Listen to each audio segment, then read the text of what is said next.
ჩვენ ბევრს ვლაპარაკობთ ვენესუელაზე და მართებულადაც ვიქცევით, საოცარი ოპერაცია ჩაატარა ამერიკის შეერთებულმა შტატებმა და გაიტაცეს ალბათ არასწორი სიტყვა, მოკლედ დაატყვევეს პრეზიდენტი მადურო და გაასამართლებენ ამ ბანდიტ დიქტატორ კაცს. მართებულადაც ვიქცევით. ჩვენ ბევრს ვსაუბრობთ ირანზე. არც თუ ისე შორია თბილისიდან ვიდრე ირანამდე 800, 900, 1000, 1100 კილომეტრი მაქსიმუმ პირდაპირ სამანქანო გზით. გასაკვირველია უნდა დაემხოს და დაემხობა კიდეც აიათოლების რეჟიმი დღეს თუ არა ხვალ თუ არა ზეგ თუ არა მიმდინარე წელს მაინც. ვერ გადააგორებს, ვიმედოვნებთ ყოველ შემთხვევაში ამას. და კარგია ეს. თუმცა დიდი მოლოდინები, არა უბრალოდ ფუჭი მოლოდინებიც არ უნდა გქონდეს ჩვენ ნებისმიერი სცენარი უნდა განვიხილოთ ხოლმე ალბათ. შეიძლება გადააგოროს ეს კრიზისი. ირანის დღევანდელმა ხელისუფლებამ. შეერთებული შტატების მონაწილეობით დაემხობა თუ შეერთებული შტატების ან ზოგადად დასავლეთის მონაწილეობის გარეშე ეს კიდე ცალკე თემაა, ცალკე კითხვაა. არის თუ არა შეერთებული შტატები მსოფლიოს ჟანდარმი ბრჭყალებში, კარგი კონოტაციით. თუ მარტო ამერიკის სამხრეთ ამერიკაში ამ შემთხვევაში ვენესუელის ჟანდარმია, ვენესუელისა, კოლუმბიისა შესაძლოთ. კუბისა შესაძლოთ. მე თუ მკითხავს კაცი, შეერთებული შტატები მიუხედავად იმისა, დამოუკიდებლად იმისა, რა გაიწერა მის სტრატეგიულ დოკუმენტებში, ეცდება მაინც რომ დაასრულოს ყველა დიქტატურა, ბევრი დიქტატურა, მსოფლიოს მასშტაბით ჩრდილოეთ კორეას ვერ დაასრულებს ალბათ, ჩინეთს მით უფრო, მაგრამ სადაც კი ხელი მისწვდება, მაგალითად ირანში, შეიძლება ის ჩაერიოს ცხადია ისრაელთან ერთად, მოდი ასე ვიტყვი. ვსაუბრობთ ამ თემაზე, მართებულადაც ვიქცევით. ცხადზე ცხადია, რომ ვსაუბრობთ და უნდა ვსაუბრობდეთ კიდეც უკრაინაზე, რაც ხდება უკრაინის გარშემო, უკრაინაში და უკრაინის გარშემო. რაც ხდება ჩვენთვის უაღრესად აქტუალური, უაღრესად საინტერესოა. უკრაინა გამარჯვებული ქვეყანაა სტრატეგიულად. მოდი სხვაგვარად ვიტყვი, ძალიან რომ არ გაგაბრაზოთ ახლა ეს სახელმწიფო ტროლბოტები უმრავლეს შემთხვევაში გადარჩენილი ქვეყანაა რუსეთს რომ აეფრიალებინა 2022 წლის თებერვალში დროშა რუსული კიევის თავზე უკრაინა დამარცხებული ქვეყანა კი არა, საერთოდ აღარ იარსებებდა როგორც სახელმწიფო. ან იქ ხდებოდა ისეთი როგორც არის ბელარუსის სახელმწიფო, ხო არ გონია ვინმეს მართლა. რუსეთს ეს უნდა რომ უკრაინა დაემხოს, დაეცეს, რომ მერე მიბობხდნენ მასთან ცალკეული სახელმწიფოები, ცენტრალური აზიის სახელმწიფოები. რა საკვირველია? აზერბაიჯანის გარდა ალბათ ყველა მოლდოვაში შევლენ უპრობლემოდ, საქართველო და ყაზახეთი მიბობხდებიან, საქართველო მიბობღებულიც არის, მაგრამ კიდევ უფრო მეტად დაკარგავს სუვერენიტეტს, როგორც ასეც და გააფორმებს ახალ სამეკავშირეო ხელშეკრულებას რუსეთთან მისი სურვილიც პუტინს რა საკვირველია აქვს. როგორც არც არაფერს არ დაგვითმობს ხალხო, ვინმეს არ ეგონოს რომ აფხაზეთს მოგვართმევს, გვაჩუქებს, დაგვიბრუნებს.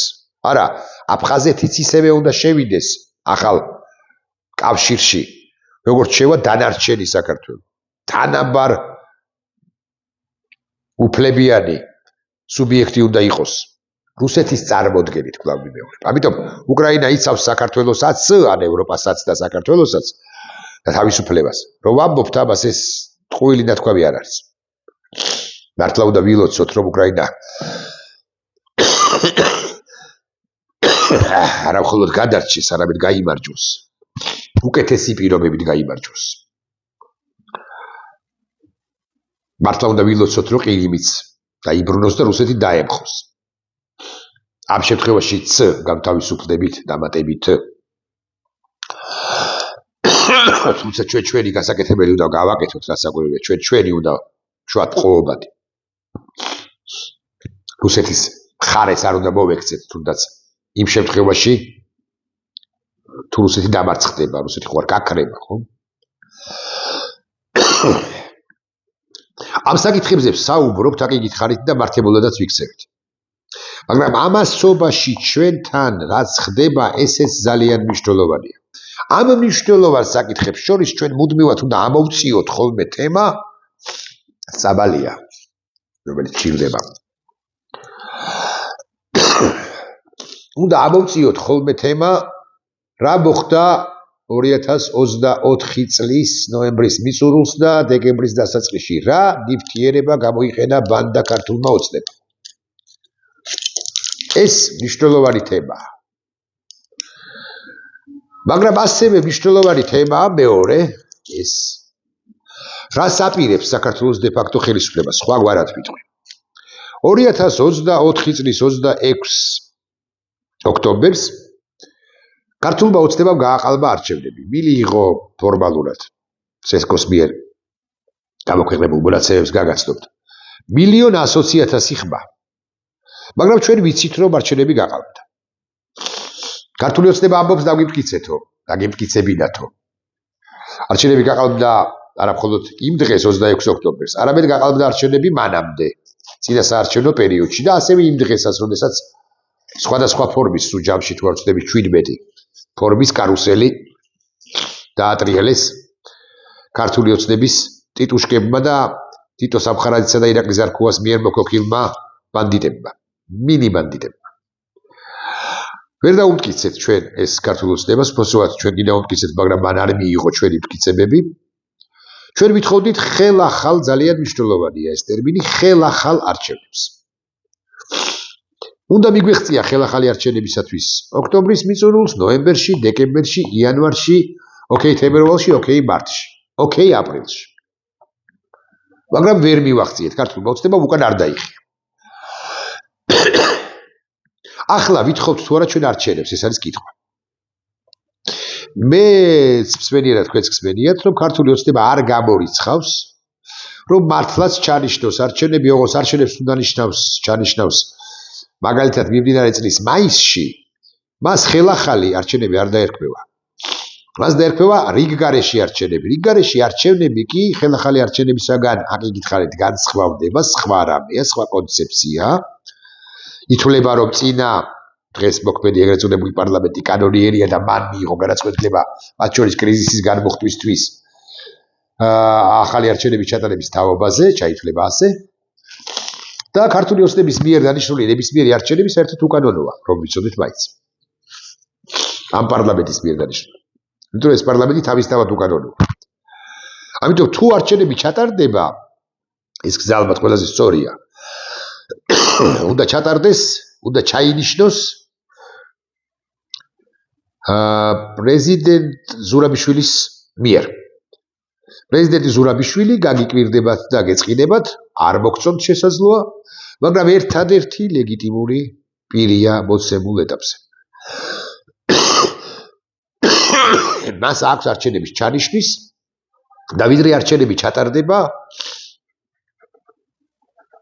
საქართველოს სხვებთან ერთად ცხადია ერთგვარი მართვის ვალდებულება. ამ მართვის ფორმატი უნდა იყოს მხოლოდ და მხოლოდ არჩევნებამდე მიყვანა ჩვენი საზოგადოებისა, ქვეყნისა.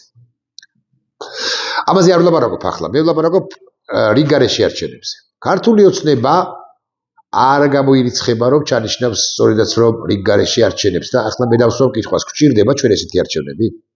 გვჭირდება თუ არა მით უფრო იმ პირობებში, როდესაც სამი პოლიტიკური პარტია მაღალი ალბათობით იქნება, სამი პოლიტიკური სუბიექტი მაღალი ალბათობით იქნება აკრძალული. ნაციონალური მოძრაობა არ მოგწონთ, მაგრამ მას ყავს თავისი მუდმივი ამორჩეველი. ლელო ძლიერი საქართველო არ მოგწონთ, მაგრამ მას ყავს თავისი ამორჩეველი. ახალი ამ ახალში არის რამდენიმე პოლიტიკური სუბიექტი გაწევრიანებული. ეს ნებისმიერ შემთხვევაში რომ ჩანიშნოს ქართულმა ოცნებამ არჩევნები, ერთია რომ იქნება უკანონო ხელისუფლების მიერ ჩანიშნული არჩევნები და მეორე იქნება არაკონკურენტული არჩევნები, რომ ვიცოდეთ მაინც. ქართული ოცნება ამ არჩევნებს, მომავალ არჩევნებს, რიგგარეში არჩევნებს თუ ჩანიშნავს, დანიშნავს, ჩაატარებს, იქნება უკანონო და ეს იქნება სპეცოპერაცია რუსეთისა საქართველოში. უნდა ვიცოდეთ და ამაზეც უნდა ვისაუბროთ მუდმივად, რომ რუსეთს არ აძლევს ხელს თუნდაც ესეთი გასაკვირველია რუსული, პრორუსული, რუსული ხელისუფლება. მას უარესი ხელისუფლება სჭირდება, თუნდაც ბიზინა ივანიშვილის სახით. რომლის ყველა უჯრედი, როგორც ასეთი, იქნება რუსული, რუსეთით გაჟღენთილი, ყველა სახელმწიფო ინსტიტუცია, ყველა პიროვნება ლამის. რუსეთს, რომელიც მუცელამო უყორავი ქვეყანაა, უნდა რომ საქართველოს ღიად თქვას უარი ნატოში და ევროკავშირში გაწევრიანებაზე. საქართველოს ისედაც ვერ წევრიანდება, ვერც ერთ და ვერც მეორე ორგანიზაციაში, იმიტომ რომ ჩვენ გვყავს ბანდიტი პაპუაშვილები და კობახიძეები და სხვანი, რომლებიც უღალატეს ამ უმნიშვნელოვანეს იდეას, მაგრამ რუსეთი ამით არ კმაყოფილდება. რუსეთს უნდა რომ 78 მუხლი მაგალითად ერთხელ და სამუდამოდ იყოს წაშლილი საქართველოს კონსტიტუციიდან. 89 დეპუტატი არ ყოფნის რუსეთს ამ მიზნის მიღწევისათვის. მას სჭირდება მინიმუმ 113 დეპუტატი. ამიტომ ბიზინა ივანიშვილს შეიძლება დაავალოს რუსეთმა, რომ ჩაატარე არჩევნები მაისში, მანამდე აკრძალა პოლიტიკური პარტიები, შექმენ ისეთი პირობები, რომ კონკურენტული არჩევნები არ იყოს, მაგრამ არჩევნებად წოდებული კი დაერქვას იმ დღეს. მიიყვანე თუნდაც ცოტა, ან შედარებით ცოტა ამორჩეველი საარჩევნო უბნამდე, შეუქმენ ილუზია ზოგს, რომ ეს არის მართლაც კონკურენტული არჩევნები, მათ შორის ფსევდოოპოზიციის წარმოქმნით, გაძლიერებით, პროქსი პარტიების. მიიღე როგორც გინდა მისული ამორჩევლებიდან 80%, 800,000 ხმა თუ მილიონი ამორჩეველი გამოცხადდება, 200 მიუგდე შენს პროქსი პარტიებს, უკვე შემდგომ შენ შეკრიბე ის ახალი ეგრეთ წოდებული პარლამენტი, უკანონო გასაკვირველია, ჩვენეული გაგებით. და იმ ახალ პარლამენტს პირველ თუ არა მეორე ხდომაზე მაინც ათქმევინე, რომ მე ვარ უმრავლესობაში 120 დეპუტატია ქართულ ოცნებაში, ქართული ოცნების საპარლამენტო წოდებულში და იმ დეპუტატებმა თქვან, რომ 78 მუხლი აღარ არსებობს. დაიხა, განადგურდა სხვა რედაქციით ჩამოყალიბდა, აღარ არსებობს უბრალოდ. გადავედით 77-დან 79-ზე, ამას მუტრინებ გასაკვირველია, მაგრამ მაინც ამოღებულია მოკლედ. ეს არის რუსეთის მიზანი. ეხლა ჩვენ ასაკვირველია დავამტკიცებთ, ასაკვირველია, რომ ის პარლამენტის თუ მაინც და მაინც ჩატარდა არჩევნები მაისში, ასე მაგალითად, იქნება ისეთივე უკანონო, მაგრამ რუსეთისთვის ჩვენ მტკიცებას ჩალისფასი აქვს. ქართული ოცნებისთვისაც ჩალისფასი აქვს. მანამ სადამ არ დაიხებს უკან. ეხლა რა თომ არის სხვა კუთხით ეს მნიშვნელოვანი. სომხეთი უნდა ვახსენო. რა შუაშია სომხეთი? არაფერ შუაში არ არის, ასაკვირველია, რას ბრძანებთ. სომხეთს ყავს ისტორიული პერსონა, ისტორიული ლიდერი, ფაშინიანი, პრემიერი. რატომ არის ეს კაცი ისტორიული, ის ხო რაღაც იდენტობით პოლიტიკოსი არ ყოფილა, ქუჩიდან მოვიდა. ამ იმ ჟამად ბანდიტურ სომხეთში ხელისუფლების სათავეში. ისტორიული პერსონაა, იმიტომ რომ მან ალიევთან ერთად რასაკვირველია დაასრულა კონფლიქტი ყარაბაღში. ამერიკელების ძალისხმევით რასაკვირველია, არა მხოლოდ ამ ადმინისტრაციის, არამედ წინა ადმინისტრაციის ძალისხმევით.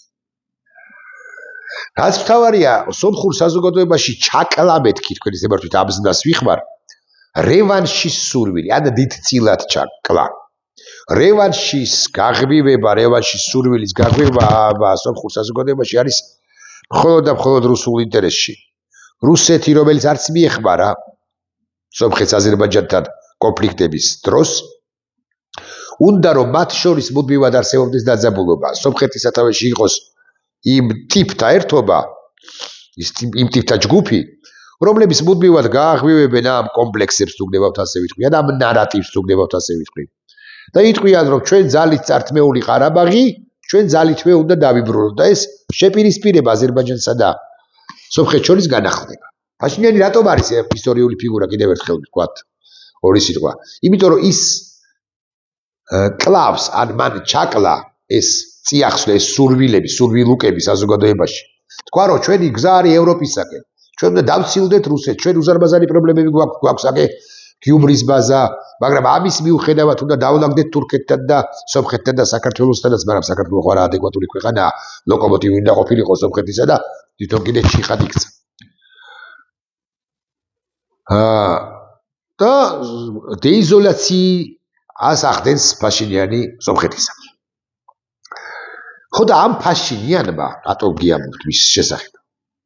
გაბედა, და ამას გაბედვა უნდა და გაილაშქრა სომხეთის სამოციქულო ეკლესიის წინააღმდეგ. ეს სომხეთის სამოციქულო და პატრიარქის